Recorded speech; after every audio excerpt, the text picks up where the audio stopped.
नमस्कार विद्यार्थियों, कक्षा 8 में हमारा अतीत नामक जो पुस्तक है उसका चौथा अध्याय है आदिवासी जीतू और एक स्वर्ण युग की कल्पना। आदिवासी जीतू के बारे में पढ़ेंगे और उसमें कौन सी कल्पना की गई थी, उसके द्वारा एक स्वर्ण युग की कल्पना के बारे में हम पढ़ेंगे। कक्षा 8 की पुस्तक है ये, हमारा अतीत, ठीक है, हमारे अतीत से। अब देखो 1895 की कहानी है। 1895 की बात है कि 1895 में बिरसा नाम के एक आदिवासी को झारखंड में यानी छोटा नागपुर के जंगलों और गांव में घूमता देखा गया था। कौन सा? छोटा नागपुर, जो कि झारखंड के अंदर है।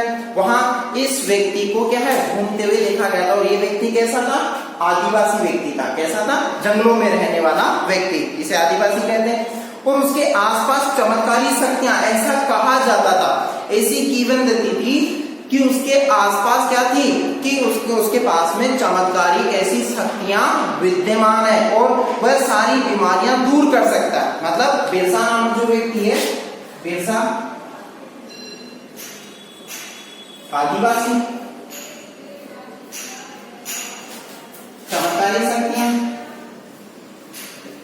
इसके पास में क्या है? चमत्कारी शक्तियां हैं।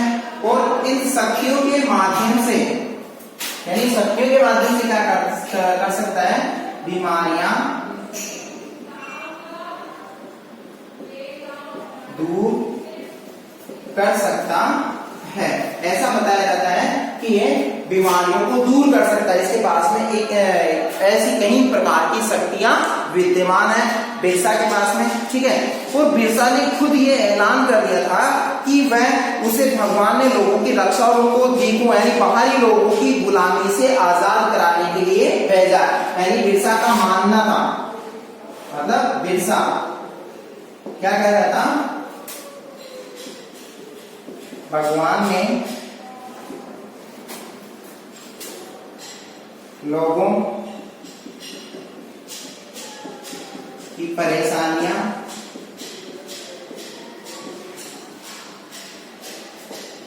दूर करने, ठीक है, भगवान ने लोगों की परेशानियां दूर करने व बाहरी लोगों से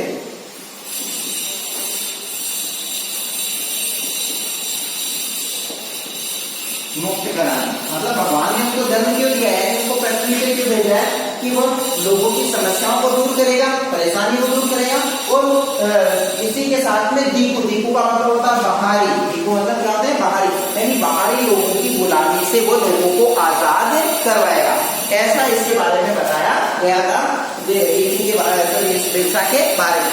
बिरसा इस तरीके से लोगों के पास में ये संदेश भेज रहा था अपने माध्यम से संदेश, और उन्हें यकीन था कि वो उनकी समस्याएं दूर करने आया। मतलब वहां के लोगों को ये विश्वास भी होने लग गया है कि ये क्या करने के लिए आया है? बिरसा किस वजह से आया है कि लोगों की समस्याओं को दूर करेगा, ठीक है। और बिरसा का जन्म एक मुंडा परिवार में हुआ था। बिरसा किसमें? मुंडा परिवार। मतलब ये किस परिवार से था? मुंडा परिवार से था। बिरसा मुंडा परिवार से संबंधित था, ठीक है। मुंडा एक जनजातीय समूह है। मुंडा क्या है? मुंडा जनजातीय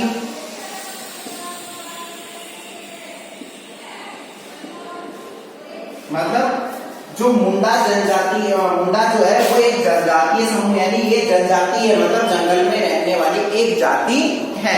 मुंडा जो लोग है, कैसे लोग हैं?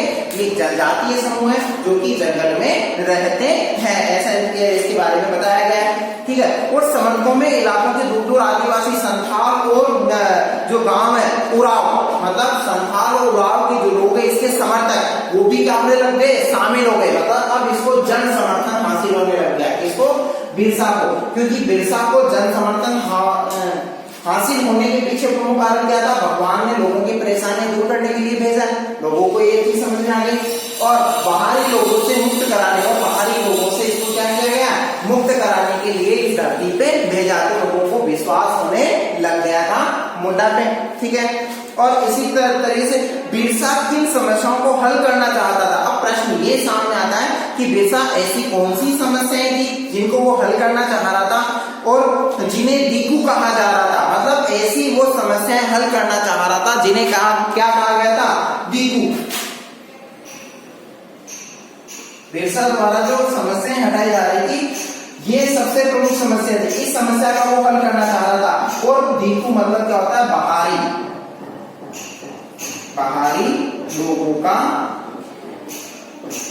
लोगों का समूह या बाहरी लोग, तो इस तरीके से कर सकते हैं, बाहरी लोग।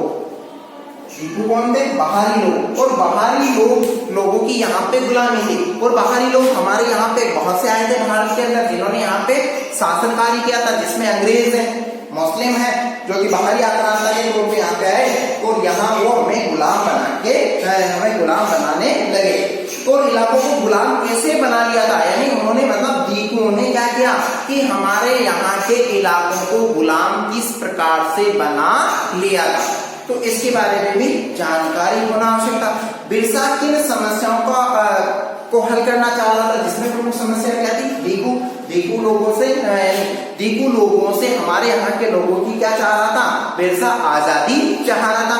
पिछले साल हमने आदिवासी समस्याओं के बारे में पढ़ा था, हमने पहले भी आदिवासी समस्याओं के बारे में पढ़ा था, जिसमें ज्यादातर कबीलों के रीति रिवाज और रस्में ब्राह्मणों द्वारा निर्धारित रीति रिवाज और रस्मों में बहुत अलग अलग थी। यानी ब्राह्मणों के द्वारा जो रीति रिवाज तय किए जाते थे जिसमें अलग अलग जातियों की अलग अलग प्रकार के क्या होते थे, रीति रिवाज होते हैं आदिवासियों के, ठीक है। अब आदिवासी जो लोग हैं, जिसमें बताया गया है कि समाजों में दिखाई देते हैं, मतलब अलग अलग समाजों के अंदर अलग अलग प्रकार के रीति रिवाज हमें देखने को मिलते हैं। एक कबीले के सारे लोग, यानी एक कबीला मतलब कुटुंब, जिसे कहते हैं परिवार के बंधनों में बंधे होते हैं। यानी एक कबीले के लोग क्या होते हैं, कुटुंब के बंधनों के अंदर बंधे रहते हैं। यानी संपूर्ण जो लोग हैं, जो कुटुंब है, जो इनका परिवार है, उन परिवार के जो नियम कानून कायदे हैं उन्हीं के अनुसार उन्हें क्या करना होता है, आचरण करना होता है। इसका ये मतलब भी नहीं है कि आदिवासियों के बीच कोई आर्थिक और सामाजिक फर्क नहीं था। मतलब आर्थिक और सामाजिक फर्क यानी कहने मतलब एक कुटुंब के रूप में तो वो बंधे हुए थे, लेकिन फिर भी इसके अंदर क्या चीज थी कि आर्थिक और सामाजिक रूप से इनके अंदर भिन्नता विद्यमान थी। किस रूप में भिन्नता थी, आर्थिक और सामाजिक रूप के अंदर ये लोग क्या थे, भिन्न। अब हम पढ़ेंगे जनजातीय समूह किस तरह जीते थे। नेक्स्ट हमारा वीडियो होगा जनजातीय समूह किस तरीके से जीते हैं, जनजातीय समूह के बारे में अध्ययन करेंगे।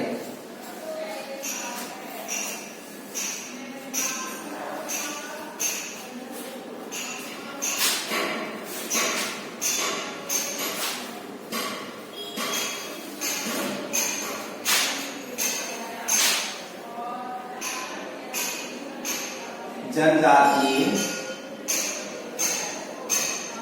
समूह कैसे जीते हैं, मतलब जनजातीय जो समूह है वो कैसे जीते हैं। अब 19वीं सदी तक देश के विभिन्न भागों में आदिवासी तरह तरह की गतिविधियों में संलग्न थे। मतलब 19वीं सदी तक क्या था, 19वीं सदी आदिवासी अलग अलग समूह में, मतलब 19वीं सदी तक आदिवासी अलग अलग समूह के अंदर क्या थे, ये विद्यमान थे, अलग अलग इनके समूह थे, ठीक है। अलग अलग समूह में ये बटे हुए थे, विभाजित थे, ठीक है। अब कुछ झूम खेती करते थे। अब समूह कैसे जीते थे, जिसके बारे में अध्ययन कर रहे थे। हमारा बिंदु होगा, नेक्स्ट जो बिंदु हमारा वह है कुछ समूह यानी कुछ झूम खेती करते थे। झूम खेती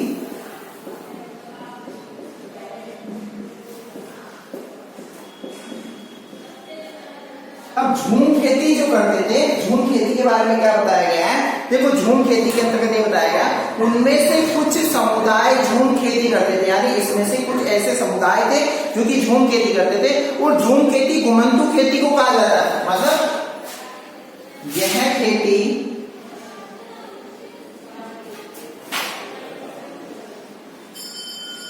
घुमंतु खेती है। मतलब ये खेती कैसी खेती है? घुमंतु खेती के नाम से जानी जाती है। इसको घुमंतु खेती कहते हैं। झूम खेती को क्या कहते हैं? घुमंतु खेती कहा जाता है। और इस तरह की खेती अधिकांश जंगलों में छोटे छोटे भूखंडों में यह है खेती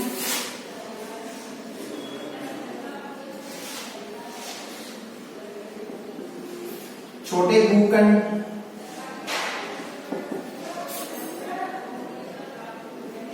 और जंगलों में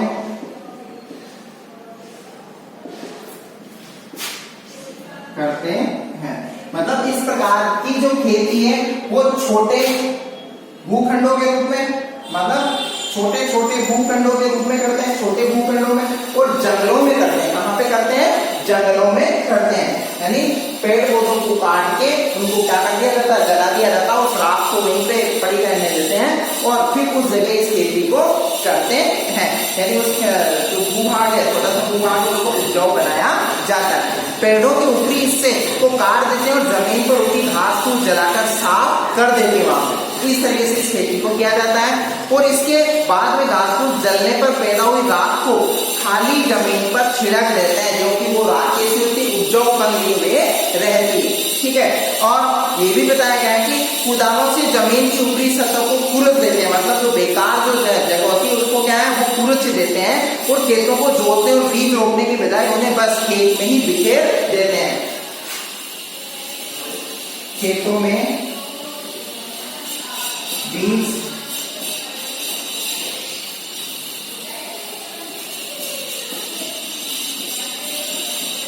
बिखेरते हैं।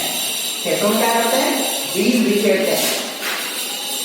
हल द्वारा नहीं रोकते हैं। मतलब हल का सहारा नहीं लेते हैं। वो किस तरीके से? फिर खेतों के अंदर बीज को क्या करते हैं? बिखेर देते हैं, ऐसे फेंक देते हैं। और फेंकने से क्या है कि उनकी फसल वगैरह उत्पादित होती है। बीज रोपने की बजाय उन्हें खेतों के अंदर फेंका जाता है। और जहां से उन्होंने अभी फसल काटी थी वहां कई मतलब वह जगह कई साल तक पड़ी रहती है। मतलब जिस जगह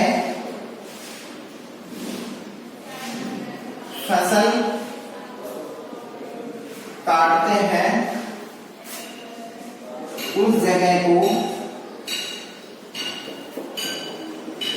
छोड़ देते हैं, जिसे परती कहते हैं। मतलब जिस जगह पे वो क्या कर रहे हैं?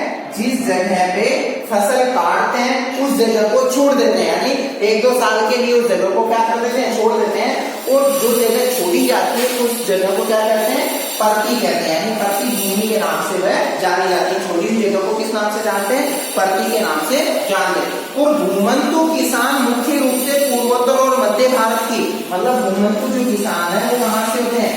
घुमंतु किसान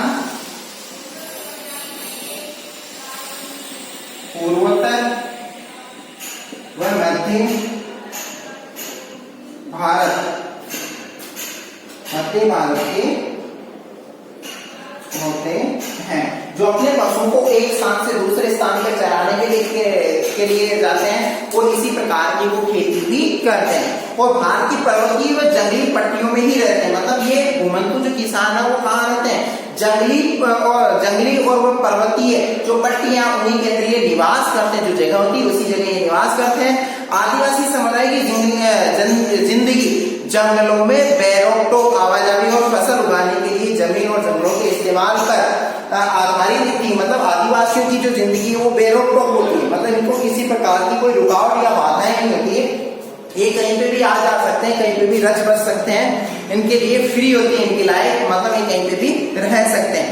केवल इसी तरीके से घुमंतु खेती कर सकते हैं। मतलब एक स्थान से दूसरे स्थान पे जा जाके जो खेती करते हैं वो घुमंतु खेती के नाम से जानते हैं। अब कुछ शिकारी और संग्राहक थे। कुछ लोग क्या थे? नेक्स्ट पॉइंट होगा, कुछ शिकारी और संग्राहक क्या थे? कुछ लोग शिकारी और संग्राहक थे। अब कुछ लोग शिकारी और संग्राहक कैसे थे, बहुत सारे इलाकों में आदिवासी समूह पशुओं का शिकार करके और वन्य उत्पादों को इकट्ठा करके अपना काम चलाते थे। यानी बहुत जगह क्या करते थे लोग, ये जो आदिवासी जो लोग हैं जानवरों को मारते और उनका मांस वगैरह इकट्ठा करते और जो जंगल है जंगल से उत्पाद वगैरह इकट्ठा करके और उन्हीं से अपना जीवन चक्र चलाते थे, उनको खा पी के अपनी जिंदगी जिया करते थे। वे जंगलों को अपनी जिंदगी के लिए बहुत जरूरी मानते थे। यानी इनके लिए क्या है, इनके लिए जंगल जरूरी होते थे। मतलब इनके लिए क्या होते थे, जंगल आवश्यक होते थे। मतलब इनके लिए जंगल का होना आवश्यक था। ठीक है। और कहते हैं कि उड़ीसा के जंगलों में रहने वाले खोंड समुदाय, यानी उड़ीसा का जो जंगल है उसमें जो एक समुदाय रहता है जिसका नाम है खोंड समुदाय, जो कि खोंड समुदाय इसी तरह एक समुदाय था और इस समुदाय के लोग टोलियां बनाकर शिकार पर निकलते थे। मतलब उड़ीसा के जो लोग हैं, उड़ीसा का खोंड समुदाय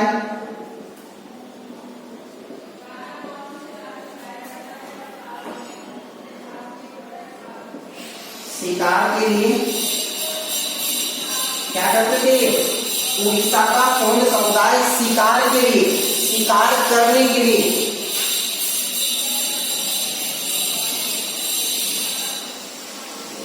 टोली बनाकर जाते। यानी क्या करते थे, टोली बनाकर एक स्थान से दूसरे स्थान पर जाते थे और इस तरीके से टोलियों का निर्माण करके क्या है कि अपना जीवन चक्र चलाते। इस समुदाय के लोग टोलियां बनाकर शिकार पर निकल जाते थे और शिकार करते थे। ठीक है। जो हाथ लगता था उसे आपस में बांट लेते थे। अब जो भी इनके द्वारा शिकार किया जाता था उसको क्या है आपस के अंदर बांटने का कार्य इनके द्वारा किया जाता था, बांटते थे। और साल और महुआ के बीजों का तेल इस्तेमाल करते थे। ये लोग क्या है खाना पकाने के लिए, खाना पकाने में साल व महुआ का तेल प्रयोग करते थे। यानी खाना पकाने में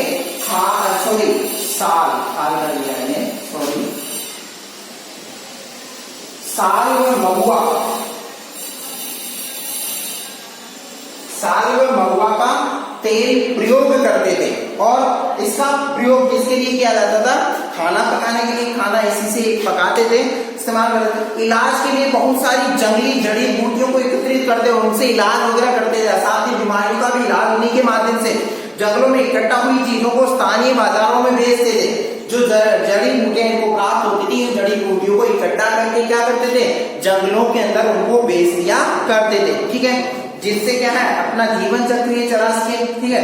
और जब भी स्थानीय बुनकरों और चमड़ा कारीगरों को कपड़े व चमड़े की रंगाई के लिए कुसुम और पलाश के फूलों की जरूरत होती थी तो ये लोग यानी मतलब खोंड समुदाय के लोगों से ही कहते थे। मतलब जो व्यापारी वर्ग है या जिन लोगों को चमड़े की जरूरत पड़ती थी या कपड़े की रंगाई के लिए किसी कलर की जरूरत पड़ती थी तो इसके लिए खोंड समुदाय से जाके ये लोग क्या करते थे, संपर्क करते थे और उनसे इस तरीके के उत्पाद ये प्राप्त करते थे। इस समुदाय को चावल और अन्य अनाज कहाँ से मिलते थे, अब इस समुदाय को ये चावल और अन्य प्रकार के जो उत्पाद है वो कहाँ से इनको प्राप्त होते थे, इसके बारे में बात करते हैं। देखो चावल के लिए बताया गया कि कई बार तो यानी चीजों की अदला बदली से काम चलता था। मतलब एक वस्तु देती, वस्तु के बदले वस्तु यानी विनिमय का माध्यम क्या था कि सामने वाले को कौन सी वस्तु की आवश्यकता वो वस्तु से दे दी जाती और अपनी आवश्यकता की पूर्ति के लिए उससे वो वस्तु क्या कर ली जाती थी, ले ली जाती। यानी वस्तु विनिमय का माध्यम हुआ करती थी प्राचीन समय में। ठीक है। और कई बार उन्हें जरूरी चीजें खरीदने के लिए अपनी मुट्ठी भर आमदनी का सहारा लेना पड़ता था। आवश्यक चीजें खरीदने के लिए क्या करना पड़ता था उन्हें, अपनी जो आमदनी होती थी उस आमदनी का ही वो सहारा लेके अपनी आवश्यकताओं की पूर्ति किया करते थे। जब वन उत्पाद कम पड़ जाते थे, जब वन उत्पाद उनके पास में कम पड़ जाते तो आदिवासियों को मजदूरी के लिए ज्यादा भटकना पड़ता था। जब उनके पास में वन उत्पाद, जो वनों से जो प्राप्त होने वाले उत्पाद थे, जड़ी बूटियां थी, अगर ये उन्हें प्राप्त नहीं हो पाते थे तो उन्हें इसके लिए मजदूरी पे भी जाना पड़ सकता था अपनी आवश्यकताओं की पूर्ति के लिए, ठीक है। और औरों के लिए काम करने से कतराते थे, मतलब ये क्या करते, जैसे मध्य भारत के जो बेगा है, जो लोग हैं वो औरों के लिए काम करने के लिए क्या करते थे, यानी उनसे बात करने के लिए कतराते थे और जंगल की उपज पर ही जिंदा रह सकते थे। मतलब ये क्या है, जंगल से जो प्राप्त जो उपज होती थी उसी से ही क्या रहते थे, उसी को ये काम में लिया करते थे, ठीक है। अब मजदूरी करना और बेगाओं के लिए अपमान की बात थी, यानी जो बेगा जो जनजाति है, कौन सी जनजाति, बेगा लोग मजदूरी करना अपने लिए अपमान समझते थे। बेगा क्या समझते थे, बेगा मजदूरी करना अपने लिए अपमान समझते थे, यानी ये बेगा क्या नहीं करना चाहते थे, मजदूरी नहीं करना चाहते थे। बेगा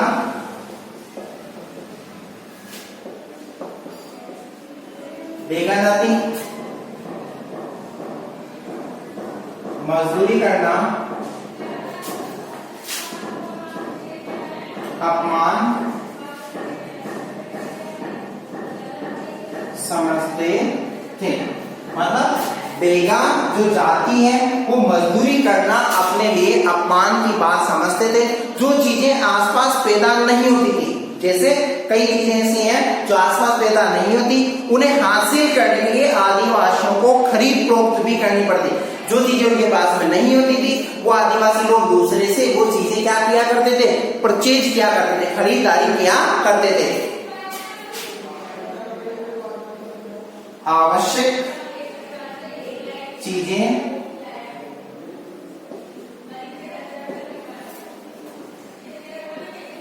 खरीद फरोख्त करते थे। मतलब आदिवासी चीजें क्या करते थे, जो आवश्यक चीजें थी उनकी खरीद फरोख्त करते थे। मतलब वो चीजें क्या करते थे, खरीदने का काम करते और अपनी आवश्यकताओं की पूर्ति किया करते। इसकी वजह से वे कभी चीजें लेकर आते थे और भारी कीमत पर चीजें बेचते थे, और इसी वजह से क्या करते थे कि वो ये चीजें लेके आते थे और भारी कीमत पर उन चीजों को क्या करते थे, बेचने का कार्य करते थे। लेकिन उसका बहुत ज्यादा, यानी कहने का तात्पर्य ये बताया गया कि आदिवासियों को कर्ज और गरीबी में ढकेल दिया था, लेकिन उनके भाव ज्यादा होने की वजह से आदिवासियों को किसका सामना करना पड़ रहा था, गरीबी का सामना करना पड़ रहा था। गरीबी का उनके सामने सामना हो रहा था, और लिहाजा में जो आदिवासी जो लोग हैं वो महाजनों और व्यापारियों को बाहरी शैतान और अपनी सारी मुसीबतों की जड़ मानते।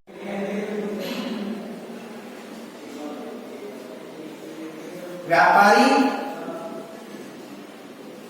व बाहरी लोगों को शैतान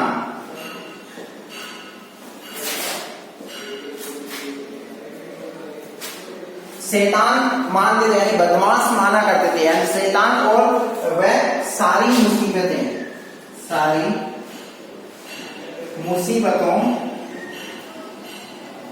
की जड़ मानते थे। मतलब आदिवासी लोग क्या करते थे कि सारी मुसीबतों की जड़, और शैतान लोग किसे कहते थे, व्यापारियों को और बाहरी लोगों को कहा करते थे। तो इस तरीके से हमने इसके दो बिंदु पढ़े हैं, जिसमें जनजातीय समूह किस तरीके से जीते थे, एक तो शिकारी और संग्राहक के रूप में थे ये, और दूसरे झूम खेती किया करते थे, और तीसरा जो बिंदु होगा वो है कुछ जानवर पालते थे। इसका हम अपने नेक्स्ट क्लास के अंदर करेंगे। धन्यवाद।